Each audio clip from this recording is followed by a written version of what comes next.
Okay. Hi, welcome to the Women Who Soar season 2. I have a special guest here today. Yay, yay. I've been sharing it out there in the Women Who Soar world, and everyone's very excited for this episode. So, Samara Bay, I have you here. Yay. Thank you for that. Hello. Yes. I love that I'm a special guest, as though all of your guests are not special guests.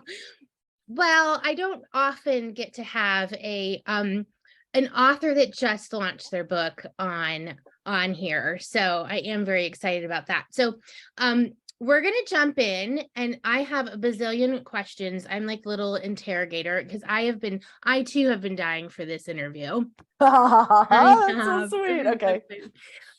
So Samara, I would love for you to introduce yourself. Please tell us a little bit about who you are. That's it. That's the opening. Okay. Yeah. Who I am. Who are you? I am. I had like 7 different ways that I could start this. This thought jumped into my head. I am from Santa Cruz, California, a little hippie town in the Bay Area. And I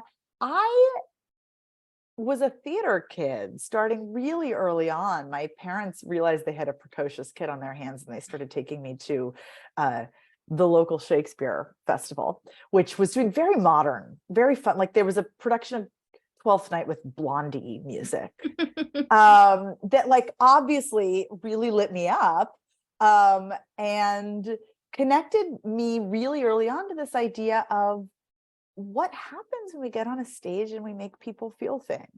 Mm-hmm. And I thought that my direction was acting.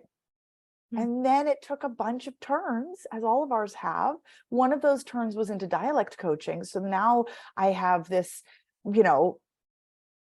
experience coaching all these movie stars really on, I mean, as I like to jokingly say, but it's true, what to do with their tongues. But a lot of holding space while people who are seemingly extremely confident and successful deal with what's happening with their own voice and discover that actually there's some huge insecurity and unresolved shit there.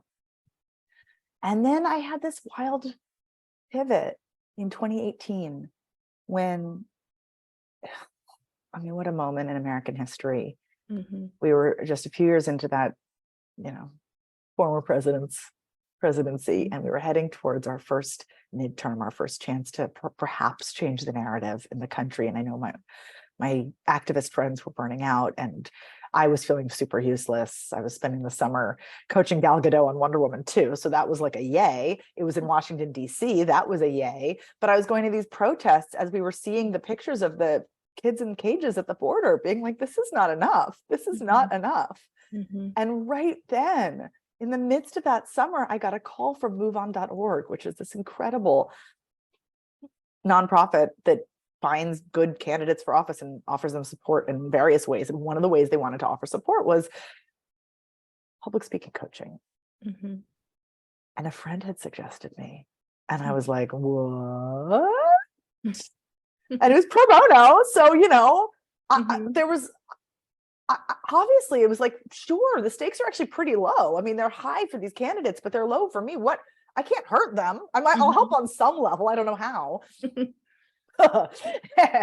And I dove into a bunch of Zoom sessions, and I really truly didn't. I mean, I had a hunch that I'd be useful, but I didn't truly know how much. Mm-hmm. And I just felt like all of the pieces of my life went whoop. And from that experience and a few other like really incredible little tiny signposts in the fall of 2018, as though the universe was like, but for reals, no, for reals. A book and a career came out of it. And a book and a career, really a mission, Can I say that when I got to sit next to you in Puerto Rico and we had dinner, and I said, hey, what do you do? And you said, I've been a dialect coach forever. I was like, Dora, look up dialect coach. I was like, I have no idea what that means. I know. I have to say, on a practical level, and because I know we're a bunch of businesswomen, it's a funny thing to say because it's such a fun conversation starter. And then you start talking about, especially, in private communities, you start talking about your my stories, my behind the scenes stories with actual well-known humans. And then it's like, if I want to actually focus on what this new job is, what I actually do, what my book is actually about, I have to use the dialect coaching as a stepping stone to get to this. But often it is fun to just stay in that and be like, as soon as you drop the term, there's no, almost no one knows any other dialect coach. Right. I only do because I had an agent, half an agent, and she represents all of us. But like, no one's ever heard of a dialect coach and or ever thought about like that actor is doing that accent and then they don't have that accent when they're on the couch for the Tonight Show. What happened in between? Yeah, I found myself texting. I was texting I have a couple clients that are actors and they're voiceover actors, and I'm like, can you please tell me really quickly what's a dialect? Oh, you don't need to listen. I love talking about. I mean, the reality is there is some science and some creativity / art / magic in being a dialect coach, and the one sentence version, because we don't need to get that deep into it unless you want to, but the one sentence version is the science is just like with linguists or speech pathologists, there is this cool symbolic language called the International Phonetic Alphabet. That is a code. It's a secret code where every sound that the mouth can make has a symbol. And it's annoying to learn, just like sheet music is annoying to learn. Or I should say music theory is annoying to learn. But then once you know it, you can notate and then make music come alive. So similarly, you can notate accents and then make them come alive in other people's mouths. And the dialect coach's job is really to translate that so that the actor doesn't have to know all that shit. But I get to know it, and then I get to help them not just put those sounds in their mouth, but connect it to a human who breathes. How do you be with a different accent coming out of your mouth? How do you be? And how do you believe yourself? My youngest daughter is a music major, and music theory was the worst. It was like statistics. Nobody likes statistics. Same. Oh, I never actually really learned music theory. My kid is further along than I am now, and he's not even 8, but like I have him in piano and I'm like, do the thing I kind of avoided. Yeah. So I have a question related to those exercises around dialect, but before we do that, you gave me the backstory a little bit, but I really want to know how the book got to the book, like how the book got to the book, the backstory around one day I wrote the book. How did that happen? I have 2 versions. I have the one day the spark hit of what I needed to do, and then the other is the practicals of how I sold a book. I really want the spark too. Yeah. Okay, I'll give you both. So spark, I said there were a lot of little signs in 2018. One of them, which I talk about in chapter 4, is this wild moment, tiny moment. But when you're in flow, you're in flow. And I was back from that summer in DC, and Alexandria Ocasio-Cortez had just won the primary, but not the general yet. But so those of us in California didn't really know much about her, but we'd heard, my New York friends were like, this woman's like kind of a rising genius. And I'm like, what? And she came to LA and she spoke at a church in Koreatown, and a friend of mine got 2 tickets and invited me. And I was like, what if women speaking on stages is my business? Maybe I should go to that. So as I was driving there, I called my mom, who is a huge fan of mine. I love that about her. And she said this most hilarious thing. I said, I'm going to go hear Alexandria Ocasio-Cortez speak. I think she's a rising star. And my mom said, oh, good. She needs your help. I love moms. I love mom too, but I was like, bless. I think she's doing just fine without me. And my mom, who is a second wave feminist, who kept her last name when she got married, who had a Fulbright scholarship, who was one of only 3 women in a class of 300 as a law student. My mom doubled down and said, no, I can't take her seriously with that voice. Wow. And on that call, I remember having this moment where I said without hesitation, or she's teaching us what being taken seriously might sound like.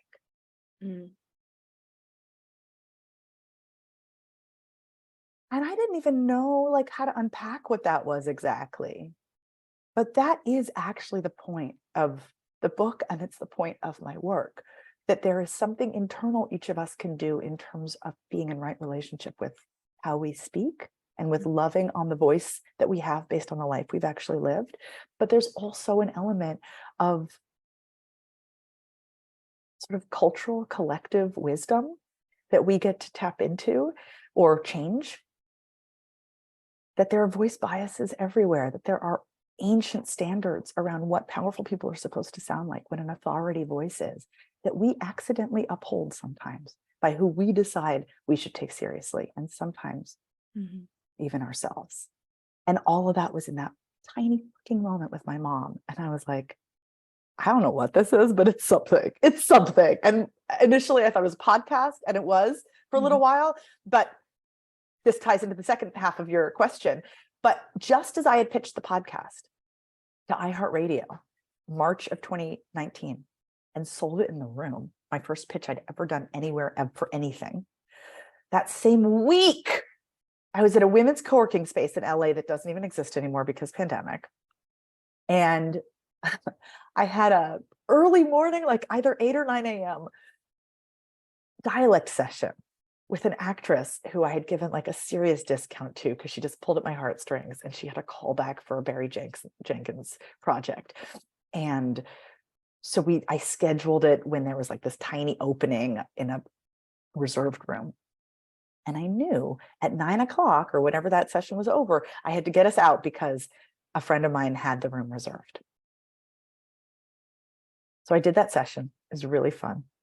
And then my actress scampered away, and I was like collecting my stuff. And Jessie Klein, who's the writer she was the head writer of the Amy Schumer show, and a comedian and a voice actor and all this stuff, who I don't even know that well. Like, our kids played soccer together when they were 4. Like, we're that, but she had known that I did that podcast pitch. She walks in. She was the person who had the room reserved after me. And she walked in with a man. It was a women's co-working space. So, it was fine. It's fine. Men are allowed in, but it was a surprising moment. And I was like, oh, and it turned out it was her literary agent who was in from New York for like 2 seconds. And she said, she could have just said, we'll wait for you to pack up your stuff, Samara. And instead she said, ooh, wait, Samara, David, you should meet each other. Yeah. Pause for absolutely unnecessary and totally loving sisterhood moment, right? That changed my fucking life. And of course, in the moment, I didn't know that it was going to change my life. And in fact, I had not really thought about a book. I think I had some mindset shit around like older, more established people write books. This was 2019. I was less than a year into this new thing, and I hadn't charged a single dollar. And this gentleman asked me a bunch of questions. I was trying to like graciously get out of the room and give them their date. But they kept me there, and she kept me there, and he kept me there. And we talked all about voice justice, not a term that I was using at the time, but really what it is to rethink, cultural shit around voices, and that most of us have absorbed and that affect how we show up. And by the end of that, when I finally got myself out of there, the guy was like, I think there might be a book in you. When I get back to New York, I'm going to rope in my junior guy. We're going to get on a Zoom. My first Zoom ever. and we'll see. And I had the presence of mind in the moment to not go, what? Me? Although that's definitely what I was thinking on the inside. But instead I said, and we had that date, and they started to give me assignments for how to build out a proposal, which ended up took a year.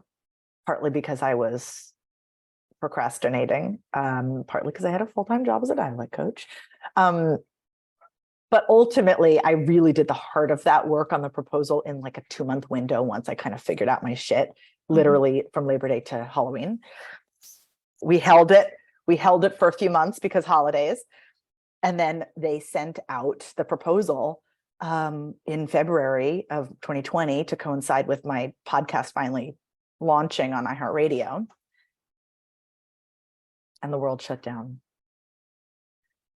And my trip to New York to meet with potential publishers went away, and I had this moment where I was, had perspective on this global crisis we were suddenly finding ourselves in, and was like, literally, who cares about women's voices right now? Okay, let me just like mourn for what could have been. And instead, 14 publishers wanted to meet with me, and we did it all over Zoom, and it happened during a 1-week period, and there was a bidding war at the end of that week, and then I had to write the thing. And then you had to write the thing. How long did it take you to write? I had a 1.5 years in my contract, and I literally turned it in on the day, 1.5 years in. Wow. I mean, very unlikely, by the way. I don't know what that was, but it was like, I think I just knew, because I was still dialect coaching and the pandemic and childcare and blah, blah, blah. I just knew, like, I probably had a combination of like creatively coming into my own meets terror. Right. And like, I got a lot of money to write this. The advance was surprisingly high for a unknown. Right. 14 publishers with like less than 10,000 followers, right? 100%. 100%. I think I had 1,000, maybe 1,500. I mean, I will say that there was something very, obviously, we don't want to say lucky, but there was something really, really lucky about the timing, because the podcast had dropped, but they didn't have any numbers yet. The podcast didn't end up becoming like the thing. It wasn't really what I was supposed to do. And that's fine. And I learned so many lessons from it. Whole other conversation. But I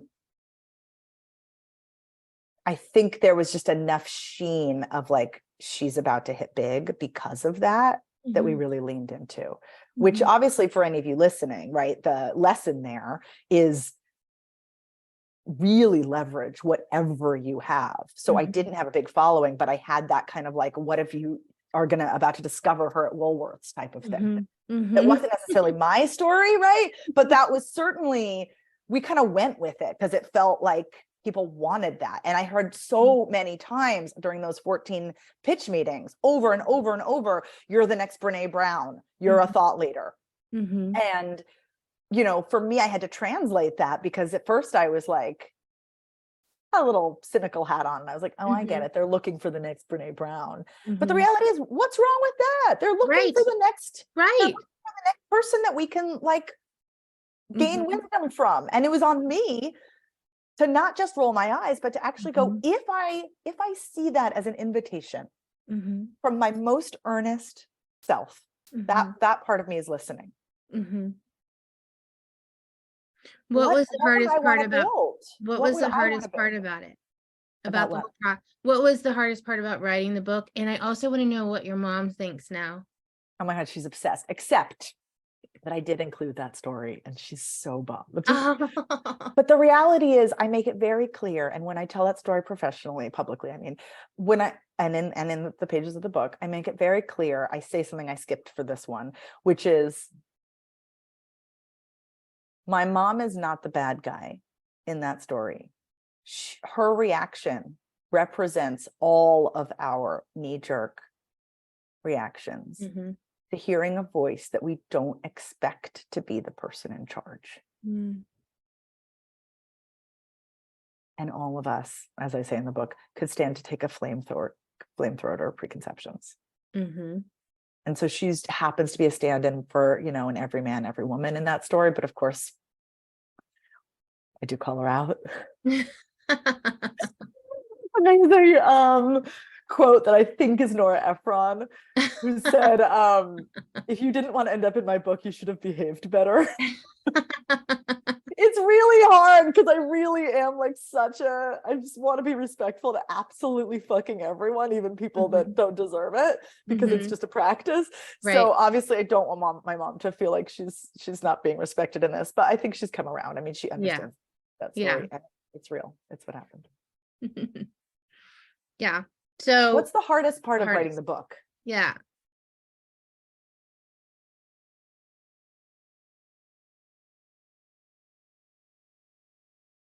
I mean, like, what wasn't is sort of what I'm thinking.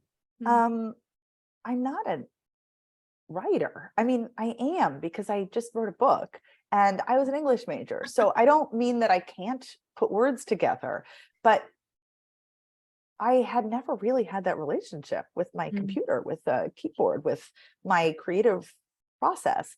And, you know, because it was literally early days in the pandemic, I mean, I got to work really like April 1st of 2020. I had 4 hours a day, like 9 to 1. And then I'd switch with my husband and I'd take the kid, who at the time was like not yet 5. And we'd usually like go out in nature and walk around, and I would sort of try to treat it as what I would prefer to do in my afternoons rather than go back to this book that I apparently have to write. So having to be creative on cue was very, very weird. And having to figure out what my real voice is on the page. I mean, the irony of that is not lost on me, but I had just read Untamed by Glennon Doyle. And like, I have this habit, I think actually I'm not alone in this at all, but like I have this habit of sort of picking up the style of the last thing I read. So I just was like writing like Glennon. I mean, not really, because she's a genius, but like writing in this sort of poetic, metaphor heavy way. And then I was like, so authentic. What else? How does anybody write if they're not Glennon Doyle? You know, like I had this, I really had to find my way. And I'll tell you, here's an answer to how. I remember May, exactly now, 3 years ago, my birthday month, it's Mother's Day month. The world had not in any way opened back up, right, in 2020, but Airbnbs had started to, for super lower than usual prices, offer, you know, super cleaned up versions of their policies. I mean, cleaned up meaning literally sanitized. And I found a local place that had a pool and a hot tub, and that was Betty Davis's Boathouse, and it is no longer on Airbnb. It just had like it popped up and then it went away. And I rented it for like 3 nights or something that felt super luxurious, and left my, you know, obviously husband home with the kid. And I talked to myself out loud with the voice memo app and asked myself a lot of big questions that I think had been presenting as imposter syndrome, but was actually just literally, you are an imposter until you answer these questions for yourself. And I think we are allowed to acknowledge when it's not a syndrome, but it's an actual thing. For example, why do I care about public speaking? I had gone through the proposal without really grappling with that. Why should anyone care about public speaking? That term is so old timey. I you know, obviously did not come up as a public speaking coach. I had to wrap my mind around it. And what inside of it was so juicy to me. I had to be able to articulate that and actually get at it and believe, you know, have something in my body go, ooh, that feels like truth. That's truth. And I remember I like literally sat in that hot tub with my recording thing on and was like, is it this? Well, that's a good theory. It doesn't totally make my body feel things. Maybe it's and I had like ahas.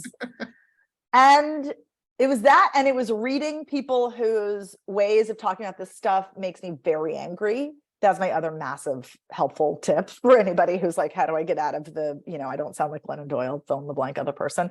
I get really reconnected to my fire when I see a coach or an author in an authority position talking about voices, talking about how we show up powerfully in a really irresponsible way that really centers the white male experience. So is that your style of writing? Have you figured out your style of writing? That I guess I have now that I've written a book. Writer? Oh yeah. Oh, definitely. Oh yeah. Oh yeah. I mean, for anybody here who's read the book, I think that it's like, there's like a fire plus hug vibe. It's like, I'm really gooey, and but this is also how I coach. This is completely like, I figured out. That's interesting, right? It's like, I'm applying my totally believe in myself coaching style, where I really feel like all cylinders on, in flow, like not second guessing myself at all. And then applying that to book writing, and then applying that to marketing. Once I was done with the book and had to think about how to launch the book, and also had to launch my coaching business in a fresh way. And all of it, it's just the same thing. It's like, how do I show up? And this, right? Like, how do I show up inside of conversations, whether they happen on the page, whether they happen as copy, or whether they happen as a literal conversation, Mm-hmm. like a version of myself that I recognize, that brings me a little bit of inner mischief, joy, silly, and that says true things, that really gets the job done. So one of the things, for example, that I really love to say is, what are we really doing here? Well, what we're really doing here is that I think most of us can see examples all around us of leadership sucking, Mm-hmm. whether it's in government, in business, in the news. Too many people are in charge who are self-interested and, greedy, fill in the blank things, upholding oppressive systems. And too many absolutely magnificent people, and I'm speaking, of course, to every single one of us here, has trouble showing up magnificently in the moments that matter so that we become those leaders. So what we're really doing is turning over leadership in our lifetime. And what that means is, what we're really doing is, every time we get the chance to talk, whether it's in a platform like this, or on the page, or in our marketing, or asking a question at a conference, right? A position that does not necessarily suggest leadership. Every time we get the chance to talk in any kind of public forum, we get to model the type of leadership we would rather see. If we would rather see leaders who talk like people, who get emotional hits by saying things that, like, oof, that got me, who are silly, who are serious, who are human forward, who are unapologetic about love being the whole fucking point, who swear sometimes, Mm-hmm. then it is our obligation, opportunity, sacred right to show up that way every time we get the chance to speak in public. And so I try to do that. That's it. Can I tell you my favorite part of the book? Mm. And there was something else I was going to say too. It'll come back. My favorite part of the book, as I was reading through the book, I was like, is she ever going to talk about what 12-step recovery people do? And on whatever page it was near the end of the book, you said it. You said you have a friend. I don't have the page on me, but you said you have a friend and that's in 12-step recovery and shows up at meetings in basements of churches where people get up and they share their story, and they share it so honestly and so vulnerably and so eloquently. And we have zero training. And we're complete strangers that completely love each other because we have a common bond, which is recovery. And as I was reading through the book, when I got to that page, I was like, yes, because I'm in recovery, and I'm in recovery. And it was what I could relate to the most, was like, where else in my 46 years of life have I been able to show up as myself and tell my story as myself and not feel judged, not feel questioned, not feel less than, not feel anything but empowered. And that's the only place, because in my corporate world, in my corporate life, 20 years in freaking banking, which was awful, if I were to walk into a boardroom, when I would walk into a boardroom, I'd get tapped on the shoulder saying, Dora, make sure you only ask the questions that I told you to ask. And I was the fiery one. I was the one, that's why they said it to me, because they knew Dora might ask the questions that shouldn't be asked. That was the leadership. And isn't that just interesting that white collar, professional, corporate trafficking world? I just gave the example of like the lowlifes and how those 12-step recovering addicts and alcoholics that are in recovery, they get it much more than our leadership gets it. Well, they're also obviously they're not low lives, but yes, people who have been in recovery, who are in recovery, and or who know people who are, understand that actually the goal of, I probably should not speak on behalf of everybody. I'll say my understanding. My understanding is that the people in those church basements are trying to feel whole. That Yeah. is not the goal of corporations. Right. That is not the goal of capitalism. Mhm. And thus, a lot of the work that I do one-on-one with people, as well as in workshops when I go in and do ERGs with women who are inside of, and this isn't just for women, but often that's obviously who's like, we need this help, is because they're trying to show up somewhat more whole in an environment that is not made for that. Mm-hmm. And I just want to add this really clarifying point, because for me, this was like a kind of hot tub aha type of moment for myself, thinking through all of this. Hot tub aha. Right. A lot of the work applying stuff around voice and speaking and showing up is about the interpersonal political power dynamics at work. And it is not actually the heart of this work. That is where we can practice, or we can decide not to practice. As I like to say, sometimes if we're in a space that just doesn't seem worth it or doesn't seem safe enough, it's not the room the revolution is going to happen in, fine. Mm-hmm. Right. Honestly, no fucking shame, fine. And what I'm really here for is those moments we get the chance to pitch our take, to get up on that stage, to get up on that metaphorical stage, to hit play and look into a camera lens and actually try to make a relationship with that little stupid black dot, right? And take up the space that our grandmothers did not take up, that we have all been trained not to. And that's vocal as well as physical. That's all of the hedging, all of the I justs, all of the upspeak and vocal fry, if you know those terms, right? Nothing wrong with any of them. Seriously. And I have all kinds of things I can talk about linguistically about that. But what I really want to say is most of those habits help us play small and help us get by in rooms of power that were not made for us. Mm-hmm. And many of us, especially if we are leaving those corporate spaces, are really interested in what of those habits have we outgrown? Mm, and what else is there that also still feels like us. yeah. And this shit really hits the fan when we do have that chance to talk about the stuff that's closest to our heart, to advocate for ourselves, for the people that matter for us, for our mission. And then it's just not about office politics. Mm-hmm. It's about really taking the spotlight, and how do we show up in those moments where we show up. Mm-hmm.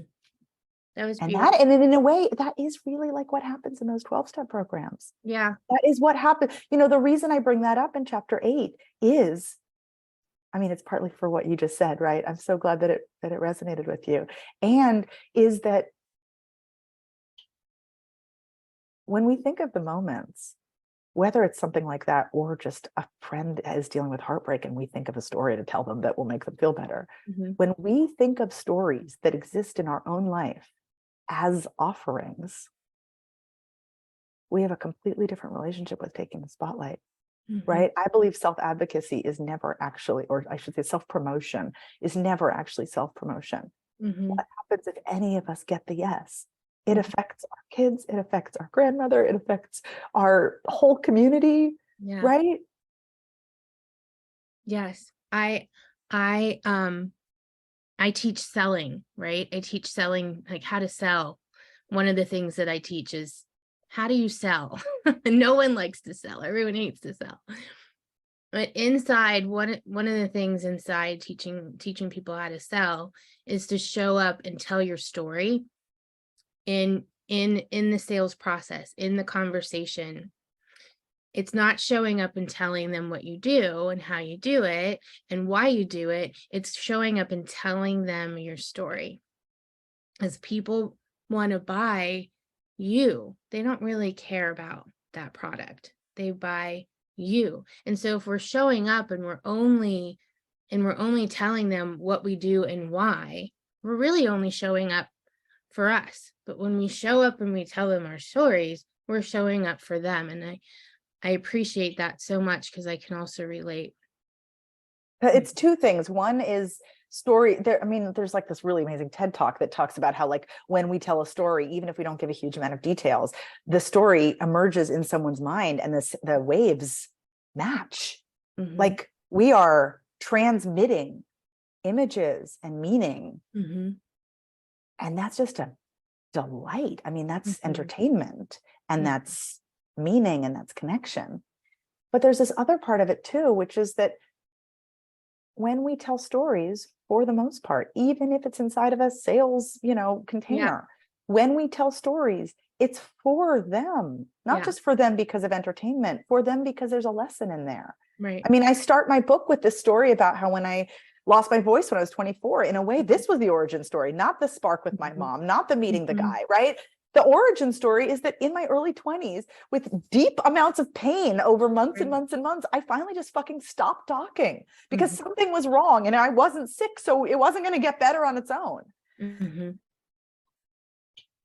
And in the middle of that, when I finally got myself to an ear, nose, and throat doctor who stuck a little tiny scope up my nose and down my back of my throat and took a photo of my vocal cords, which had these little tiny blisters on them, and diagnosed the problem, I had missed the morning session of my grad school program. And I walked into class, and the guy who ran the whole program stopped everything. And everybody turned to me and he said, "So, what's the diagnosis?" And I said, as painfully, and but as audibly as I can, "Vocal nodules." Yeah. Rest. And Yeah. he said, just as I thought, bad usage. Mm. And I tell that story because, not because, oh my God, you guys, this thing happened to me. And in fact, one of the publishers that I met with literally said, "Oh, do you have a really traumatic story? Like Amy Cuddy's traumatic story about Right. you have one?" And I wouldn't go there. I was like, I'm not going to turn this into trauma porn. And that story I Mhm. told you guys, right? You can tell there was pain. There was Mhm. physical pain. It was months of my life. It was a formative experience, but it was not bigger than it actually was. And I'm Mhm. not going to pretend it was. But what was surprisingly big was that the same day I got the diagnosis, I got this shame bubble Oh, right. lobbed at me from this guy who was in a leadership position who I really respected. Mhm. And that far outlasted the actual problem. Mhm. And I tell that story because, and I got clear on this when I was book writing and through the promo process, I got clear on the fact that I tell that story because almost all of us, I might even say all of us, have been told by well-meaning mentors or bullies, "You talk wrong in this way. Mhm. You say like too much and no one's going to take you seriously. Your voice is too high. You sound too annoying. When you get all emotional, you seem kind of crazy," Mhm. right? This is all super loaded, super coded, Mhm. that phrase. And sometimes it starts really young, right? I've definitely been collecting accidentally. I've been the collector of a lot of people's stories from second grade, from high school. That one time that one person said that one thing, and why the fuck has it stayed with me? And so not only do you have the thing, but you also have the shame bubble of, Yeah. why did I let it get to me? Mhm. And I share all of this partly because, this is an opportunity to look at that yourself for all of us and to know you're fucking normal. But partly because that is the value of telling that story. I don't tell that story to be like, look at a thing that happened to me, although I'm happy to. But I Mhm. tell that story to be like, it is a way in to say that shame bubble may be something that's alive for you as well. Mhm. So we tell our stories to offer something. And when we Mhm. believe that, we tell them much more interestingly, right? We surprise ourselves. I told that story 100 times, but every time I tell it a little differently Mhm. because I'm just trying to actually remember the thing and say the thing, say the memory, put words to the memory. So last question, and it's not too deep, but I have to know, I don't know if I'm throwing the orange right when I throw it up and I throw it out, and my husband was helping me do it. And I'm like, I don't know. Like, hi, my name is Dora. I don't know if I'm doing it right. So tell me how to do that right. Yeah, it's one of those ones that, how kind of you. Dora is referencing a exercise from chapter 4 on pitch. And is it 4 or is it 2 on I think upspeak? Upspeak. I know, Like I thought vocal it was fry. on 4. I thought it was later in the book. I could be Okay. wrong. Feel free to read the book and let me know. That's of you listening. But it's a great example of how sometimes things that are super easy to exploit in real life don't really work as well on the page.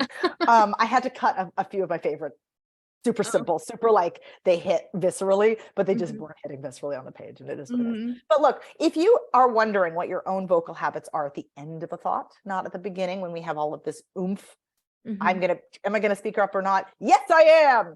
Not then, but at the end. This ball throwing exercise helps. So if you try to throw a fake ball and pitch it up at the end with a phrase like, "Hi, my name is Samara," what you will end up with is, "Hi, my name is Samara." Question mark. It's question mark energy, right? "Hi, my name is Samara," which is code, honestly, for it's a weird name if you ever heard of it. So it's doing double duty, right? It's introducing yourself and it's saying, "Do you know what I mean?" Which is often what we are doing. You know, Right. upspeak is totally understandable. When it becomes a habitual pattern at the end of every thought, so that everything that we say goes up like this, including when you get to the end of the thought, it's confusing to people, right? And so Now you that's sound like a Valley frustrating. girl. Well, right. And there's stereotypes that emerge, and I am not here to demonize upspeak because truly it has benefits. Read chapter 2/4. No, read chapter 2. But if it's that kind of a habit, then you really are probably at cross purposes with the purest possible version of communication. So you can discover that if you do this up thing with the ball and you realize that feels really normal to me, right? If you do the opposite though, and you sort of throw it down, you end up with vocal fry. So you end up with like, "Hi, my name is Samara." Okay. So pitch wise, it's going down, but also energy wise, it's pooping out, right? And most of us do this sometimes. I mean, I point out in the book that Oprah and Glennon have this lovely conversation where they both do it. It's fine. I mean, again, not here to demonize at all. Every vocal habit we have, linguists will tell us we have picked up for a reason. It has served us in some way. So please do remember that and have a massive amount of compassion for yourself. And if you're curious what other habits you have at your disposal that you could sort of switch them out for, try this and see, does it really feel normal to go, "Here's what I'm saying. I care a lot about this, but I mean." I get it. That's so cool. And then the third option, which is the really dramatic one, is what happens if you throw that ball and it hits the person or hits the wall. And you say, "Hi, my name is Samara." And for me, even, it's still, when I do that exercise, I go, "Ooh, that feels like bravery." It's a different feeling. It's a different feeling. I believe in this, and I believe in it all the way to the end of the thought, and I'm going to put a period on it. And I'm not going to put a period on it by going, "Put a period on it," or "Put a period on it," right? But put a period on it. And I'm handing it generously, but confidently to you. That's I'm going to often practice fresh. throwing the It's ball often out. fresh for us. Yeah. And it's not for every moment, it's not for every moment. But if we are really practicing, "I believe" statements, or "my mission," or "what I care about is," or "as a result, I'd like you to join me." Notice if you poop out, down, or up, because that's usually a sign that we either don't totally believe what we're saying, or our habits have gotten in the way enough that even if we believe what we're saying, we don't sound like we do. Yeah. So this podcast episode is actually going to drop in this week. No? I know. I move fast. Always have. And I know that it's May, and Samara, you're doing something in May. It's Dreaming May, something about dreaming in May. May is for dreaming. May is So for why dreaming. don't you tell us if folks are listening to this in May, and they want to dream with you, what can they do? Oh, what a beautiful setup. Hi, yeah. I have not been doing one-on-one coaching for a while because I was doing all the book tour stuff, and I go back to doing a lot of traveling and speaking at big institutions starting this summer. So I realized I am carving out May. May is for dreaming was something I told myself last year when I was dealing with my first bout of entrepreneurial burnout. And this year, I am bringing it back as a symbol of what I'm offering to my clients. So I am doing Mondays or Tuesdays, one-on-one sessions for 90 minutes, just us. And it's super open-ended on purpose because, of course, all of our voice and speech and showing up shit shows up in different ways. But a lot can happen in 90 minutes. And then the second part of the offer, if you're interested, is Voxer support for the rest of the week. So you have me in your pocket as an ally as stuff actually comes up. And it's been delicious. And of course, I might bring it back at some point. I mean, it's been a grand experiment, but for now it is May and May only. So come and get me. Yeah, come and get Samara. Well, thank you, thank you, thank you. I so appreciate you taking the time to come on and share with all of us. So yes, thank you again, Samara.